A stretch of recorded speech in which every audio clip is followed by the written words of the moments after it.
Hello दोस्तों, नमस्कार। मैं अनुराग त्रिपाठी, आपका अपने यूट्यूब चैनल स्पीड स्टडी में स्वागत है। दोस्तों, यह वीडियो सीटेट की तैयारी कर रहे छात्र छात्राओं के लिए महत्वपूर्ण है, जिसमें हम आज जो है सीटेट 2015 जो कि फरवरी माह में आयोजित हुआ था, बाल विकास व शिक्षा शास्त्र से संबंधित सभी प्रश्नों को सॉल्व कराएंगे। तो आइए देखते हैं ये सभी प्रश्न। तो यहाँ पर देखिए, सीटेट का ये 2015 का PDF पेपर है। देखिए, पार्ट 1 भाग फर्स्ट, बाल विकास व शिक्षा शास्त्र। तो यहाँ पहला क्वेश्चन है, शिक्षार्थियों के ज्ञान अर्जन में देखिए, शिक्षार्थियों के ज्ञान अर्जन में सहायता करने के क्रम में अध्यापकों को किस प्रकार ध्यान केंद्रित करना चाहिए। पहला है शिक्षार्थियों के द्वारा प्राप्त किए गए अंकों ग्रेडों पर। दूसरा, शिक्षार्थी को सक्रिय सहभागिता के लिए शामिल करना। तीसरा है शिक्षार्थी के द्वारा अधिगम की अवधारणा में कुशलता प्राप्त करना। चौथा है सुनिश्चित करना कि शिक्षार्थी सब कुछ याद करते हैं। तो यहाँ पर देखिए, जो राइट आंसर होगा यहाँ पर ये होगा कि शिक्षार्थी को सक्रिय सहभागिता के लिए शामिल करना।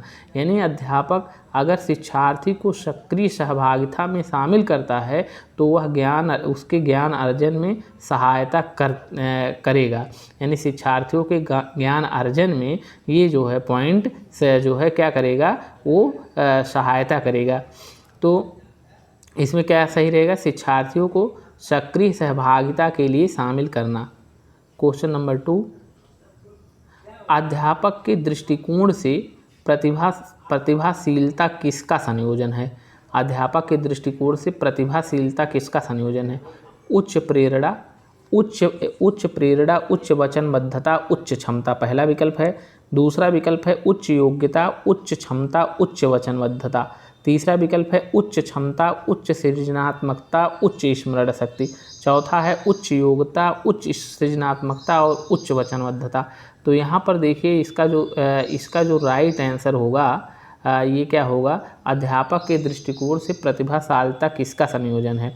यानी प्रतिभाशालिता में क्या पाया जाता है, तो यानी यहाँ पर देखिए क्या है, उच्च योग्यता होगी, उच्च सृजनात्मकता होगी और उच्च जो है क्या कह सकते हैं कि हम वचनबद्धता होगी। यानी ये चीज़ जो रहेगा मतलब क्रमिक रहेगा, ये इसका जो क्रम रहेगा ये जो है अध्यापक के दृष्टिकोण से प्रतिभाशालिता का ये सही संयोजन होगा। यानी इसमें क्या सही है, उच्च योग्यता, उच्च सृजनात्मकता और उच्च वचनबद्धता सही है। अब क्वेश्चन नंबर 3 देखते हैं। NCF 2005 के अनुसार गलतियां इस कारण से महत्वपूर्ण होती हैं। पहला, यह अध्यापकों को बच्चों को डांटने के लिए एक तरीका उपलब्ध कराती हैं, ये गलत है। ये बच्चे के विचार की अंतर्दृष्टि उपलब्ध कराती हैं तथा समाधानों को पहचानने में सहायता करती हैं। तीसरा है, ये कक्षा से कुछ बच्चों को हटाने के लिए आधार उपलब्ध कराती हैं। चौथा है, यह विद्यार्थियों को उत्तीर्ण एवं अनुत्तीर्ण समूहों में वर्गीकृत करने के लिए एक महत्वपूर्ण उपकरण है। तो यहाँ पर जो इसका राइट आंसर है, यह बच्चे के विचार की अंतर्दृष्टि यानी सूझ उपलब्ध कराती हैं, सूझबूझ तथा समाधानों को पहचानने में सहायता करती हैं। यानी ये जो NCF 2005 में जो गलतियां बच्चे करते हैं, तो NCF 2005 कहता है ये बच्चे के विचार की अंतर्दृष्टि उपलब्ध कराती हैं तथा समाधानों को पहचानने में सहायता करती हैं। यहाँ पर राइट आंसर ये होगा। क्वेश्चन नंबर 4, एक बच्चे की कापी में विपरीत छवियां, दर्पण छवि आदि जैसी गलतियां मिलती हैं। इस प्रकार का बच्चा लक्षण प्रदर्शित कर रहा है। अधिगम में असक्तता, अधिगम में कठिनाई, अधिगम में समस्या, अधिगम में असुविधा। तो यहाँ पर आपको बता दें, अधिगम में असक्तता क्या होगा यहाँ पर राइट आंसर क्या हो जाएगा, अधिगम में असक्तता। यानी ऐसे बच्चे जिनमें पढ़ने लिखने, मौखिक अभिव्यक्ति, शब्दों की वर्तनी करने, गणित एवं तर्क शक्ति को समझने में कठिनाई जो है होती है, वो किसके अंतर्गत आते हैं, वो जो है अधिगम असक्तता के अंतर्गत आते हैं। यानी ये सभी लक्षण क्या आएंगे, अधिगम असक्तता के अंतर्गत आएंगे। क्वेश्चन नंबर 5,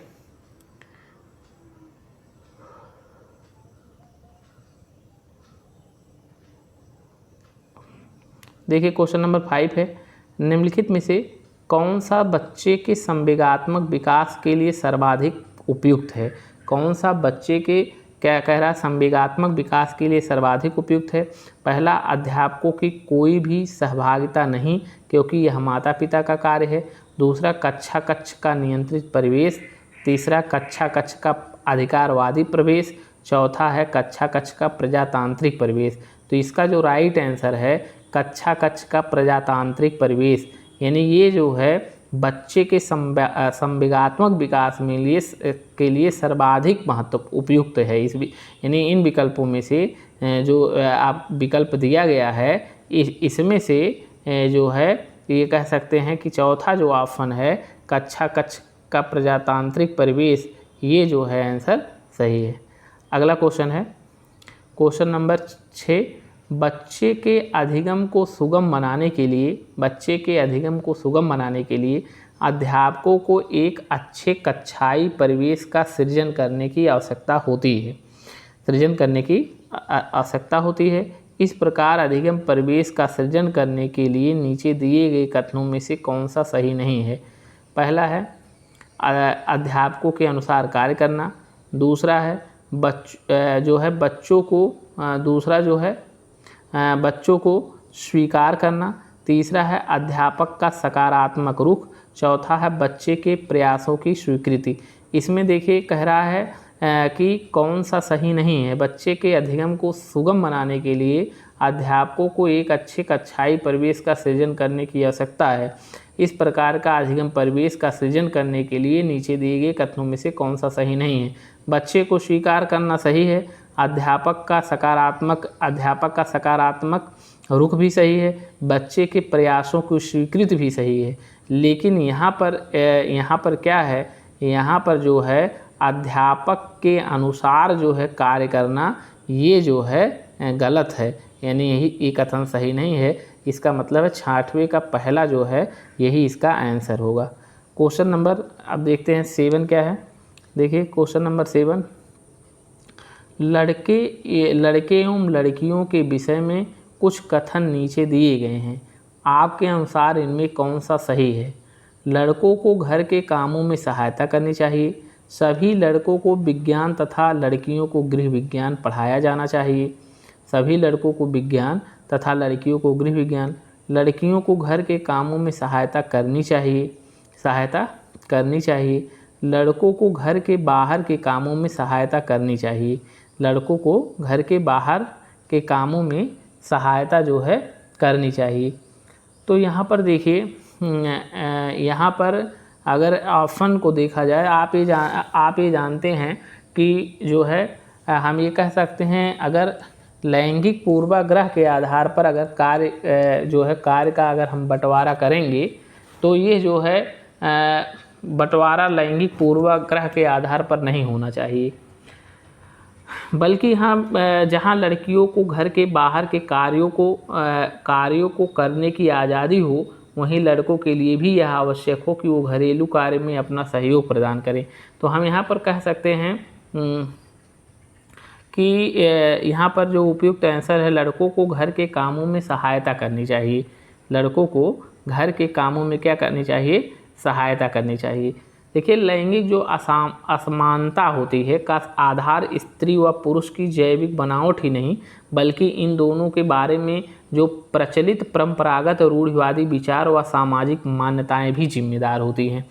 तो यहाँ पर हम कह सकते हैं कि जो है जैसे इसमें दिया है सभी लड़कों को विज्ञान एवं लड़कियों को विज्ञान पढ़ाना चाहिए, तो ये भी क्या है, ये तो लैंगिक पूर्वाग्रह को प्रदर्शित कर रहा है, यानी लैंगिक पक्षपात को प्रदर्शित कर रहा है। कि मतलब ये क्या कह रहा है कि इसका मतलब है कि लड़कियां जो है विज्ञान नहीं पढ़ सकती हैं या विज्ञान में कमज़ोर होती हैं, तो ऐसा नहीं है। इसमें जो है फिलहाल ए ऑप्शन सही है।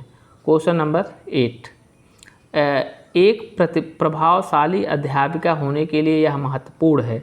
एक प्रभावशाली अध्यापिका होने के लिए यह महत्वपूर्ण है कि सामूहिक गतिविधि के बजाय वैयक्तिक अधिगम पर ध्यान देना, विद्यार्थियों के द्वारा प्रश्न पूछने के कारण उत्पन्न व्यवधान की अनदेखी करना, प्रत्येक बच्चे के संपर्क में रहना, पुस्तकों से उत्तर लिखने पर बल देना। तो तो यहाँ पर देखिए एक प्रभावशाली अध्यापिका होने के लिए यह महत्वपूर्ण है कि प्रत्येक बच्चे के संपर्क में होना, यानी यहाँ पर जो है तीसरा ऑप्शन सही है। क्वेश्चन नंबर 9, निम्नलिखित में से कौन सा एक उपयुक्त रचनात्मक आकलन कार्य नहीं है? निम्नलिखित में से कौन सा एक उपयुक्त रचनात्मक आकलन कार्य नहीं है? पहला परियोजना है, दूसरा है अवलोकन, तीसरा है खुले अंत वाले प्रश्न, तीसरा है विद्यार्थियों का योग्यता क्रम निर्धारित करना, चौथा है खुले अंत वाले प्रश्न। तो हम यहाँ पर देखिए कहा है कौन सा एक उपयुक्त रचनात्मक आकलन कार्य नहीं है। तो यहाँ पर देखिए इसका जो राइट आंसर होगा राइट आंसर होगा विद्यार्थियों का योग्यता क्रम निर्धारित करना। ये जो है रचनात्मक आकलन कार्य नहीं है, बल्कि परियोजना, अवलोकन और खुले अंत वाले प्रश्न जो हैं ये जो है रचनात्मक आकलन कार्य हैं। क्वेश्चन नंबर 10, विकृत लिखावट से संबंधित लिखने की योग्यता में कमी किसका एक लक्षण है? किसका एक लक्षण है? आपको हम कई बार बताए भी हैं। इसमें देखिए विकल्प भी दिया है। पहला विकल्प डिस्पेक्सिया दिया है, दूसरा दिया है डिसकैल्कुलिया दिया है, तीसरा डिसलेक्सिया दिया है, चौथा डिसग्राफिया दिया है। तो आपको हम बताए भी हैं कि देखिए जो डिसग्राफिया होता है वो लेखन अक्षमता से संबंधित होता है। तो यहाँ पर जो राइट आंसर होगा वो क्या होगा? वो डिसग्राफिया होगा, यानी विकृत लिखावट से संबंधित लिखने की योग्यता में कमी किसका एक लक्षण है? वो जो है ये जो है डिसग्राफिया का एक लक्षण है, डिसग्राफिया। आप जानते हैं जो डिसलेक्सिया होता है क्या होता है? जो डिसलेक्सिया होता है वो पठन विकार से संबंधित होता है, इसमें पढ़ने में दिक्कत होती है। जो डिसकैल्कुलिया होता है वो जो है गणितीय विकार से संबंधित होता है। किसके विकार से संबंधित होता है? जो है कह सकते हैं गणितीय विकार से संबंधित होता है। और यहाँ पर देखिए जो है डिस्प्रेक्सिया जो होता है उसमें तीनों प्रकार की, जैसे लिखने में जो है और कह सकते हैं पढ़ने में दोनों प्रकार की क्षमताएं आ जाती हैं डिस्प्रेक्सिया में। और यहाँ पर और आपको बता दें जो एक अफेज्या होता है, क्या होता है? अफेज्या क्या होता है? अफेज्या में भाषा एवं संप्रेषण की असक्तता होता है, यानी भाषा एवं संप्रेषण, इसमें क्या होता है? भाषा होता है एवं संप्रेषण होता है, संप्रेषण की असक्तता पाई जाती है। तो यहाँ पर अफेज्या में एक जो है एलेक्सिया होता है। एलेक्सिया जो होती है मस्तिष्क में किसी प्रकार की क्षति के कारण पढ़ने में क्षमता होती है, मस्तिष्क से संबंधित होता है जो है। तो इस तरीके से कई हैं। अगला क्वेश्चन देखते हैं। पियाजे के सिद्धांत के अनुसार, क्वेश्चन नंबर 11 है, पियाजे के सिद्धांत के अनुसार निम्नलिखित में से कौन सा संज्ञानात्मक विकास को प्रभावित नहीं करेगा? देखिए नहीं करेगा। पहला सामाजिक अनुभव, दूसरा परिपक्वन, तीसरा क्रियाकलाप, चौथा भाषा। तो यहाँ देखिए सामाजिक अधिगम की प्रभावित नहीं करेगा, ये कह रहे हैं कौन सा प्रभावित नहीं करेगा। तो यहाँ पर देखिए परिपक्वन प्रभावित करेगा, क्रियाकलाप भी प्रभावित करेगा, भाषा भी। तो पियाजे के अनुसार सामाजिक अनुभव जो है संज्ञानात्मक विकास को प्रभावित जो है नहीं करता है। देखिए संज्ञानात्मक विकास के अंतर्गत आप जानते हैं संज्ञानात्मक विकास के अंतर्गत वृद्धि, प्रत्यक्षीकरण, परिपक्वन, क्रियाकलाप, भाषा चिंतन, स्मृति शक्ति, तर्क, कल्पना आदि को सम्मिलित किया जाता है। और पियाजे के संज्ञानात्मक विकास के सिद्धांत में बच्चों के सीखने एवं सूचनाएं एकत्रित करने के तरीकों को शामिल किया जाता है। और यहाँ पर देखिए सामाजिक अनुभव ये जो है यहाँ पर ऑप्शन नहीं है, बल्कि जब वाइगोटस्की का सिद्धांत था उसमें वाइगोटस्की ने कहा था कि जो बालक का जो विकास होता है वो अपनी उसके समाज एवं संस्कृति के कारण होता है। चलिए अगला है क्वेश्चन नंबर 12। इनमें से कौन सा त्रितंत्री सिद्धांत में व्यवहारिक बुद्धि का अभिप्राय नहीं है? कह रहा है इनमें से कौन सा त्रितंत्रीय सिद्धांत में व्यवहारिक बुद्धि का अभिप्राय नहीं है। केवल अपने विषय में व्यवहारिक रूप से विचार करना। दूसरा, इस प्रकार के पर्यावरण का चयन करना जिसमें आप सफल हो सकते हैं। तीसरा, पर्यावरण के साथ अनुकूलन करना। चौथा, पर्यावरण का निर्माण करना। तो यहाँ पर हम आपको बता दें, कह रहा है कौन सा त्रितंत्री सिद्धांत में व्यवहारिक बुद्धि का अभिप्राय नहीं है। तो जहाँ केवल शब्द लग जाता है तो हम लगभग बताए थे 99% सही होता है कि वो ऑप्शन सही नहीं होता है। तो यहाँ देखिए, केवल अपने विषय में व्यवहारिक रूप से विचार करना, यही ऑप्शन गलत है। और बाकी जो है व्यवहारिक बुद्धि का अभिप्राय है पर्यावरण का चयन करना जिसमें आप सफल हो सकते हो, पर्यावरण के साथ अनुकूलन करना, पर्यावरण का पुनः निर्माण करना। ये सब क्या है, ये जो है इसके अंतर्गत आएंगे, व्यवहारिक बुद्धि के अंतर्गत। केवल पहला ऑप्शन नहीं आएगा। क्वेश्चन नंबर 13 देखिए क्या है। कोई भी नाराज हो सकता है डैश, यह आसान है, परंतु एक सही व्यक्ति के ऊपर सही मात्रा में सही समय पर सही उद्देश्य के लिए तथा सही तरीके से नाराज होना आसान नहीं है, यह संबंधित है। कोई भी नाराज हो सकता है, यह आसान है, परंतु एक सही व्यक्ति के ऊपर सही मात्रा में सही समय पर सही उद्देश्य के लिए तथा सही तरीके से नाराज होना आसान नहीं है, यह संबंधित है सामाजिक विकास से, संज्ञानात्मक विकास से, शारीरिक विकास से, संवेगात्मक विकास से। तो इसका जो राइट आंसर है वो है संवेगात्मक विकास। ये किससे संबंधित है? ये संबंधित है संवेगात्मक विकास से संबंधित है। देखिए इसमें क्या कह सकते हैं कि हम, अब जैसे आप कह सकते हैं संवेग सकारात्मक, जैसे सकारात्मक भी होता है, नकारात्मक भी हो सकता है। और देखिए संवेग में प्रेम आता है, स्नेह आता है, सहयोग आता है, और ईर्ष्या होता है, ईर्ष्या भी सम्मिलित होता है, क्रोध भी होता है। तो इस तरीके से जो है ये संवेग के अंतर्गत आते हैं। तो यहाँ पर क्या है, यहाँ पर संवेगात्मक विकास ही इसका सही आंसर है। क्वेश्चन नंबर 14 है, अधिगम में आकलन किसके लिए आवश्यक होता है? जांच परीक्षण के लिए, प्रेरणा के लिए, अधिगम और श्रेणीकरण के उद्देश्य को प्रोत्साहन देने के लिए, ग्रेड एवं अंकों के लिए। तो इसमें हम आपको बता दें कि जो अधिगम में आकलन होता है वो प्रेरणा के लिए आवश्यक होता है। किसके लिए आवश्यक होता है? वो किसके लिए आवश्यक होता है? प्रेरणा के लिए आवश्यक होता है। यानी हम कह सकते हैं प्रेरणा, देखिए प्रेरणा जो होता है अधिगम में आकलन जो के लिए जो होता है, क्या होता है? आवश्यक होता है। अगला क्वेश्चन है क्वेश्चन नंबर 15, क्वेश्चन नंबर 15, प्रचलित योजनाओं में नई जानकारी जोड़ने को किस नाम से जाना जाता है? साम्यधारण, आत्मसातकरण, संगठन, समायोजन। तो इसका जो राइट आंसर है वो क्या है? वो आत्मसातकरण है। यानी कि प्रचलित योजनाओं में नई जानकारी जोड़ने को आत्मसातकरण के नाम से जाना जाता है। देखिए बच्चों में वातावरण के साथ सामंजस्य स्थापित करने की बेहतर क्षमता होती है। पूर्व ज्ञान के साथ नवीन ज्ञान को जोड़ने की प्रक्रिया को आत्मसातकरण कहते हैं। पूर्व ज्ञान के साथ क्या है? नवीन ज्ञान को जोड़ने की प्रक्रिया को आत्मसातकरण कहते हैं। तो आत्मसातकरण कौशल के कारण बच्चे नवीन जानकारियों को अपने पूर्व ज्ञान से क्या कर पाते हैं? वो जोड़ पाते हैं। अगला है क्वेश्चन नंबर 16।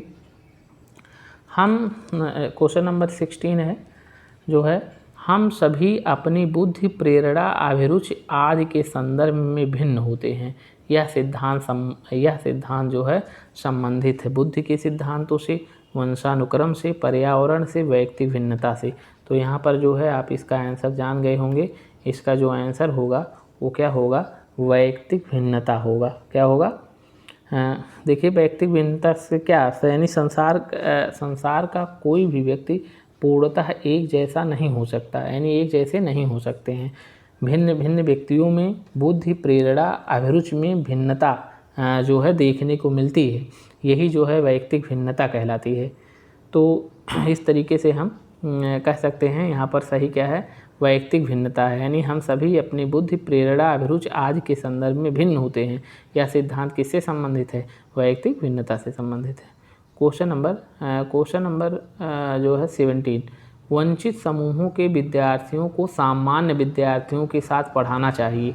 इसका अभिप्राय है विशेष शिक्षा, एकीकृत शिक्षा, अपवर्जक शिक्षा, समावेशी शिक्षा। तो इसमें आपको बताया गया है ये कौन सी शिक्षा होगा? समावेशी शिक्षा होगा। कौन सा होगा?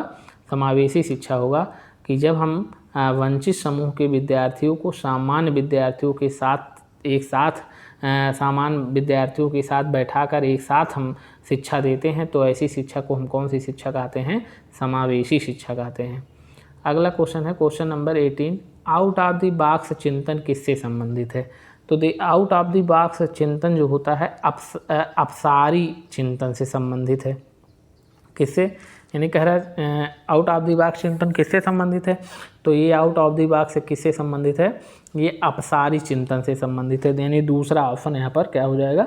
सही हो जाएगा। यहाँ पर देखिए, अपसारी चिंतन में क्या होता है? व्यक्ति विभिन्न दशाओं में विभिन्न मार्गों से विभिन्नता के साथ समस्या का हल निकालता है।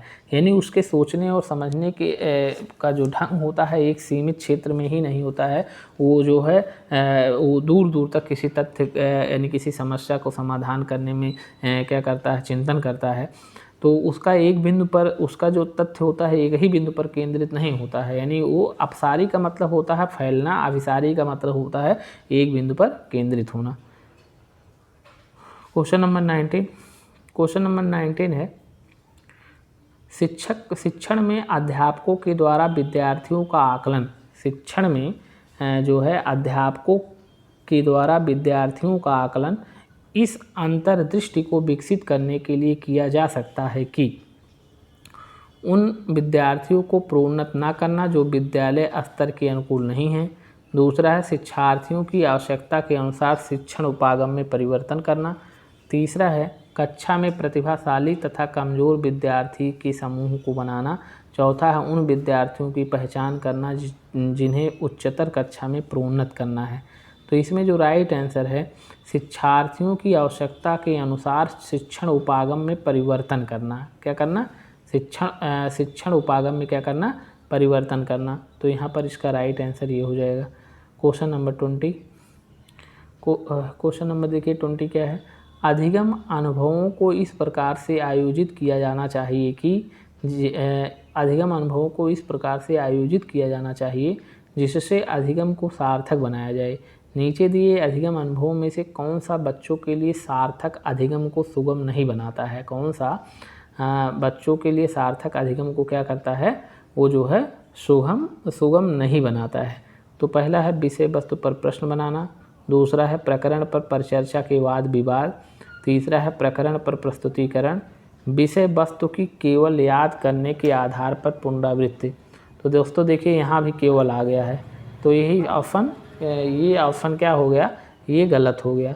तो यहाँ पर जो है इसका जो राइट आंसर हो जाएगा, इसका जो राइट आंसर हो जाएगा वो हो जाएगा विषय वस्तु की केवल याद करने के आधार पर पुनरावृत्ति। यही जो है इसका जो है राइट आंसर है। क्वेश्चन नंबर 21, बच्चों को शाब्दिक या गैर शाब्दिक दंड देने का परिणाम होता है बच्चे की छवि की सुरक्षा करना, उनके अंकों में सुधार करना, उनकी स्वयं के प्रति अवधारणा को नष्ट करना और उनके कार्य करने के लिए प्रेरित करना।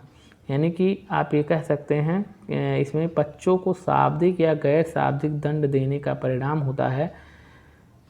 पहला है बच्चे की छवि की सुरक्षा करना, दूसरा है उनके अंकों में सुधार करना, तीसरा है उनके स्वयं के प्रति अवधारणा को नष्ट करना और चौथा है उन्हें कार्य करने के लिए प्रेरित करना। तो यहाँ पर जो राइट आंसर है उनके स्वयं के जो है स्वयं के प्रति अवधारणा को नष्ट करना, ये इसका क्या है? आंसर होगा।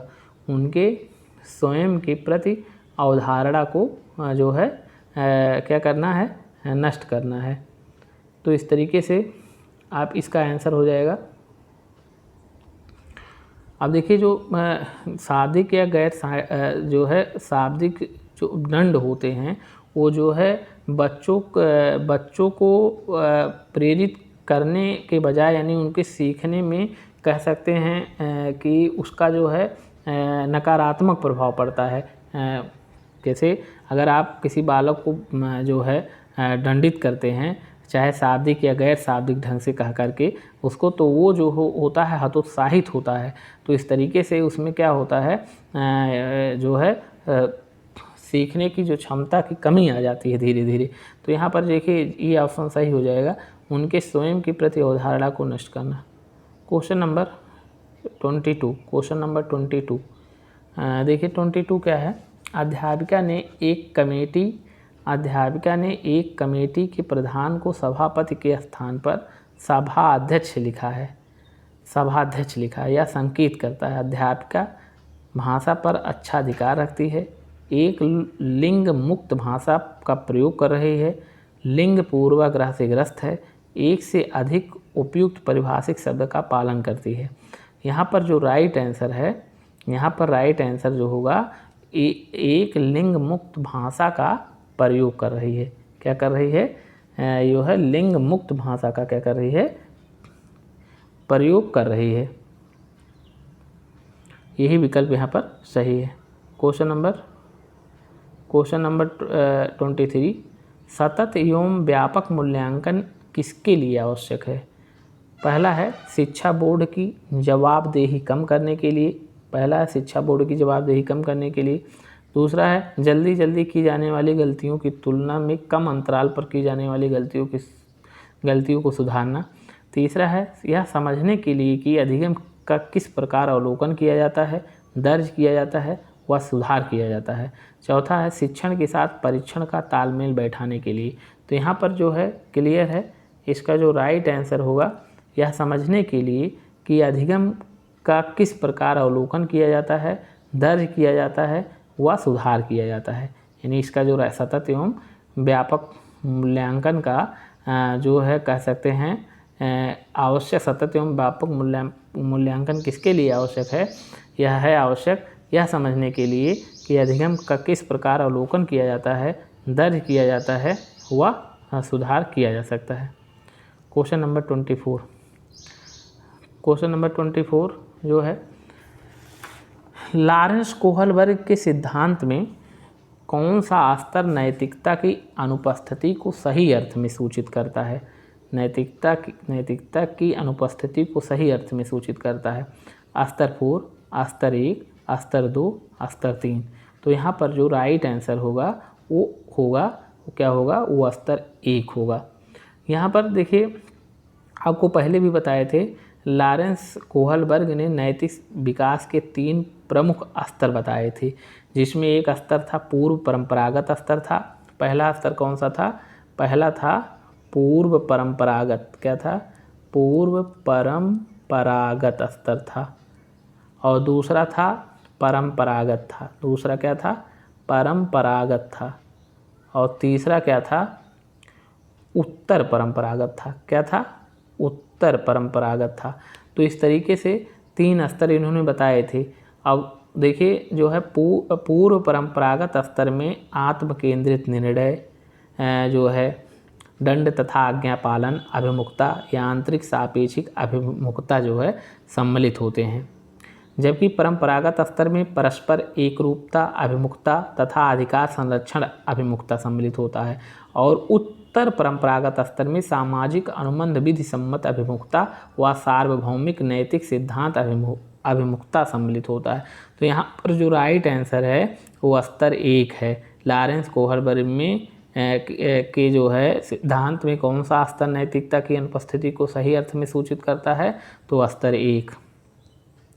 क्वेश्चन नंबर 25 देखिए इसमें क्या है, निम्नलिखित में से कौन सा बच्चों के समाजीकरण के प्रगतिशील मॉडल के संदर्भ में सही नहीं है।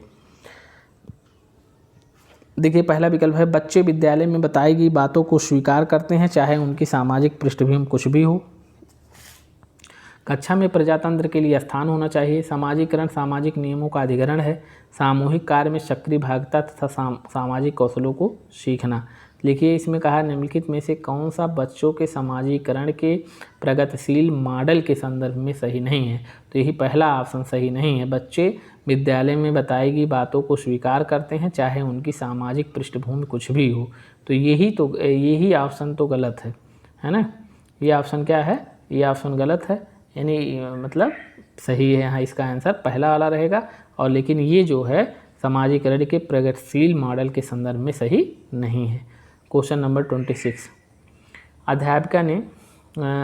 अध्यापिका ने ध्यान दिया कि पुष्पा अपने आप किसी एक समस्या का समाधान नहीं कर सकती, फिर भी वह एक वयस्क या साथी के मार्गदर्शन की उपस्थिति में ऐसा करती है। इस मार्गदर्शन को कहते हैं, इस मार्गदर्शन को क्या कहते हैं, वही पूछा। इसमें क्या कहते हैं, पहला विकल्प दिया है पूर्व क्रियात्मक चिंतन, दूसरा समीपस्थ विकास का क्षेत्र, तीसरा सहारा देना और चौथा पार्श्वकरण। तो यहाँ पर देखिए इसका पार्श्वकरण है, सहारा देना इसके फोल्डिंग है। तो यहाँ पर देखिए अध्यापिका ने ध्यान दिया कि पुष्पा अपने आप किसी एक समस्या का समाधान नहीं कर सकती, फिर भी वह एक वयस्क या साथी के मार्गदर्शन की उपस्थिति में ऐसा करती है। इस मार्गदर्शन को कहते हैं, इसको सहारा देना कहते हैं, इसके फोल्डिंग कहते हैं। इसको क्या कहते हैं, इसके फोल्डिंग कहते हैं। तो यहाँ पर ऑप्शन नंबर 3 सही, यानी कि ये देखिए वाइगोटस्की द्वारा कह सकते हैं इसको होल्डिंग की अवधारणा का प्रतिपादन किया गया है। देखिए यहाँ पर इंग्लिश इसका दिया है जो है इसको फोल्डिंग जो है दिया गया है। ये किसके द्वारा गया है वाइगोटस्की द्वारा। और इसमें इस अवधारणा में यह इसका वर्णन किया गया है कि जब बच्चा किसी समस्या के समाधान का हल किसी की सहायता अथवा मार्गदर्शन में करता है तो यह प्रक्रिया क्या कहलाती है, यह प्रक्रिया सहारा देना कहलाती है। और इसमें जो समीपस्थ विकास का क्षेत्र है, इसी को हमने आपको बताया था, क्या बताया था, ZPD बताया था। समीपस्थ विकास क्या होता है, ZPD यानी जोन ऑफ प्रॉक्सिमल डेवलपमेंट। इसमें ये बताया गया था बच्चे कुछ कार्य तो अपने आप कर सकते हैं, लेकिन कुछ कार्य दूसरों की मदद से करते हैं, अपने बड़ों से पूछ के करके हैं, उनको आदर्श मानकर करते हैं। तो इन दोनों का जो अंतर है वही ZPD कहलाता है, समीपस्थ विकास क्षेत्र कहलाता है। लेकिन जो है यहाँ पर क्या है, यहाँ पर इसका आंसर जो है सहारा देना है। वहाँ पर क्या था, इन दोनों का अंतर क्या कहलाता था, समीपस्थ विकास क्षेत्र कहलाता था। क्वेश्चन नंबर 27, निम्नलिखित में से 27 में देखिए क्या है, निम्नलिखित में से कौन प्रारंभिक बाल्यावस्था अवधि के दौरान उन भूमिकाओं एवं व्यवहारों के बारे में जानकारी प्रदान करते हैं जो एक समूह में स्वीकार्य हैं। अध्यापक एवं साथी, साथी एवं माता पिता, माता पिता एवं भाई बहन, भाई बहन एवं अध्यापक, भाई बहन एवं अध्यापक। देखिए निम्नलिखित में से कौन सा प्रारंभिक बाल्यावस्था बात किया गया है, यहाँ पर किसकी बात किया गया है, यहाँ पर बात किया गया है प्रारंभिक बाल्यावस्था की बात किया गया है के दौरान उन भूमिकाओं एवं व्यवहारों के बारे में जानकारी प्रदान करते हैं जो एक समूह में स्वीकार्य है। अध्यापक एवं साथी प्रारंभिक बाल्यावस्था में, दूसरा साथी एवं अध्यापक, साथी एवं माता पिता, तीसरा माता पिता एवं भाई बहन इसका राइट आंसर होगा। यही तीसरा ऑप्शन क्या होगा, जो है माता पिता एवं भाई बहन जो है उसका जो है इसका जो है राइट आंसर होगा। अगला देखिए जो है, देखिए इसमें आप कह सकते हैं कि जो है प्रारंभ में बालक ना तो सामाजिक होता है और ना ही असामाजिक होता है, कह सकते हैं। बल्कि यह समाज के जब बालक जब समाज के संपर्क में आता है तो तब उसमें जो है क्या कह सकते हैं कि जो है गुण जो है परिलक्षित होने शुरू होते हैं। और ये गुण जो होते हैं अच्छे भी हो सकते हैं और जो है बुरे भी हो सकते हैं। देखिए बालक का जो है बालक समूहीकरण की प्रक्रिया द्वारा समाजीकरण के विभिन्न पहलुओं को आत्मसात करता है। प्रारंभिक जो बाल्यावस्था की यहाँ बात की गई है, प्रारंभिक बाल्यावस्था में माता पिता तथा भाई बहन बालक के लिए एक समूह का निर्माण करते हैं और इस समूह में रहते हुए बालक विभिन्न व्यवहारों को सीखता है। तो इसका जो राइट आंसर है ये यही तीसरा वाला ही होगा। ये राइट आंसर माता पिता एवं भाई बहन होगा। क्वेश्चन नंबर 28, निम्नलिखित में से कौन सी आयु समूह परिवर्ती बाल्यावस्था श्रेणी के अंतर्गत आती है? कौन सी अवस्था कह रहा है? अंडर लेटर चाइल्डहुड कैटेगरी, यानी समूह परिवर्ती बाल्यावस्था श्रेणी के अंतर्गत आता है। तो यहाँ पर देखिए 18 से 24 वर्ष, जन्म से 6 वर्ष, 6 से 11 वर्ष, 11 से 18 वर्ष। आप जानते हैं कि शैशवावस्था जन्म से 5 या 6 वर्ष, बाल्यावस्था 6 से 12 वर्ष और किशोरावस्था जो है 12 से 18 वर्ष, यानी किशोरावस्था 12 से 18 वर्ष होता है। देखिए परिवर्ती बाल्यावस्था के अंतर्गत 6 से 11 वर्ष तक की आयु के बालक को सम्मिलित किया जाता है। तो यहाँ पर इसका जो राइट आंसर होगा वो 6 से 11 वर्ष तक होगा। तो देखिए यह अवस्था जो होती है वो समायोजन की अवस्था होती है, जो है इस अवस्था में बालक के अंदर जिज्ञासु प्रवृत्ति तथा समूह प्रवृत्ति का क्या होता है, वो विकास होता है। क्वेश्चन नंबर 29, आर्जो तर्क देता है, आर्जो क्या करता है? आर्जो तर्क देता है कि भाषा व्यक्ति की नैसर्गिक प्रवृत्ति से प्रभावित होता है, जबकि सोनाली महसूस करती है कि यह परिवेश से प्रभावित होता है। आर्जो और सोनाली के बीच यह चर्चा किस विषय में है? स्थिरता तथा अस्थिरता पर बहस, सतत तथा असतत अधिगम पर, तीसरा है प्रकृति तथा पालन पोषण वाद विवाद पर, चौथा है चुनौतीपूर्ण तथा संवेदनशील जो है भावना पर। तो यहाँ पर देखिए इसका जो राइट आंसर है वो प्रकृति तथा पालन पोषण वाद विवाद है, यानी ये जो है किससे संबंधित है, इसकी चर्चा किस विषय से है? प्रकृति तथा पालन पोषण वाद विवाद से है। अगला क्वेश्चन है क्वेश्चन नंबर 30।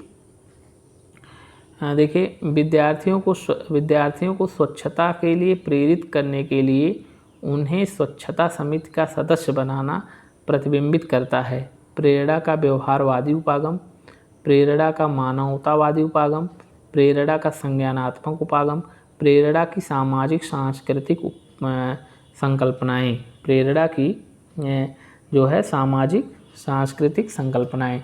तो यहाँ पर जो है राइट आंसर यही होगा, प्रेरणा की सामाजिक सांस्कृतिक संकल्पनाएं। तो इसे जो है विद्यार्थियों को स्वच्छता के लिए प्रेरित करने हेतु जो उन्हें हम स्वच्छता समिति का सदस्य बनाते हैं, ये क्या प्रतिबिंबित करता है? ये प्रतिबिंबित करता है प्रेरणा की सामाजिक सांस्कृतिक जो है संकल्पनाएं जो है प्रदर्शित करता है। तो आज जो है अब 30 प्रश्न हो गए हैं। ये जो है सीटेट 2015 जो कि फरवरी माह में आयोजित हुआ है था। उम्मीद करते हैं आपको समझ में आया हो। यदि समझ में आया हो तो लाइक, सब्सक्राइब, शेयर ज़रूर करें। धन्यवाद।